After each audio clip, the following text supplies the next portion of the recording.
అవసరం ఉంది? రాష్ట్రాన్ని విడదీసి ఏమాత్రం లేకుండా చేసినటువంటి పార్టీ మీద.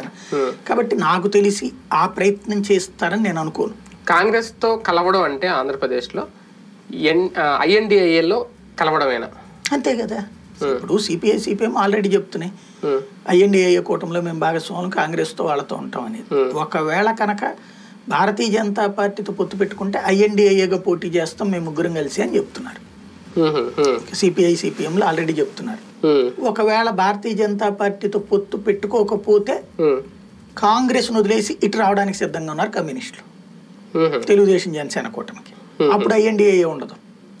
కాంగ్రెస్ వదిలేసి ఇటు వస్తే అంటే కాంగ్రెస్ తో కూడా పొత్తు పెట్టుకోకుండా ఉంటాయి అంటే అప్పుడు పెట్టుకోరు పొత్తు, కాంగ్రెస్ వదిలేసి ఇటు వస్తారు.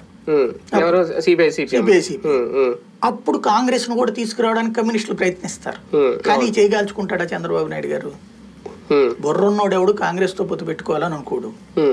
పెట్టుకున్నాడు అంటే గనక తనకు సమాధిలో తనే కూర్చున్నట్టు ఆంధ్రప్రదేశ్ వరకు. అంటే బీజేపీతో పొత్తు పెట్టుకుంటేనే వాళ్ళు ఏమన్నా మాదే పై చేయి ఉండాలి, మాకే ఎక్కువ అవకాశం ఇవ్వాలని అడుగుతారేమో.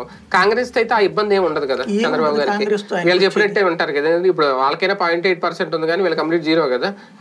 ఆ లెక్క చూసుకుంటే బాబు గారు చెప్పు చేతల్లోనే అప్పుడు కాంగ్రెస్ పార్టీ ఉంటది కదా. ఏముంటది ప్రయోజనం కాంగ్రెస్ తో పొత్తు పెట్టుకోవడం వల్ల? ఇప్పుడు పొత్తు దేనికోసం పెట్టుకుంటారు? బీజేపీతో ఎందుకు పెట్టుకోవాలి వాళ్ళు?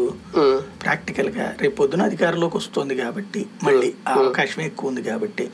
రెండవది ఏంటి, ఎలక్షన్స్ ఇప్పుడు అధికారంలో ఉంది కాబట్టి సెంట్రల్ ఫోర్సెస్ దించి జగన్ కంట్రోల్లో పెట్టడం. ఎందుకంటే అధికార యంత్రాంగం మీద కంట్రోల్.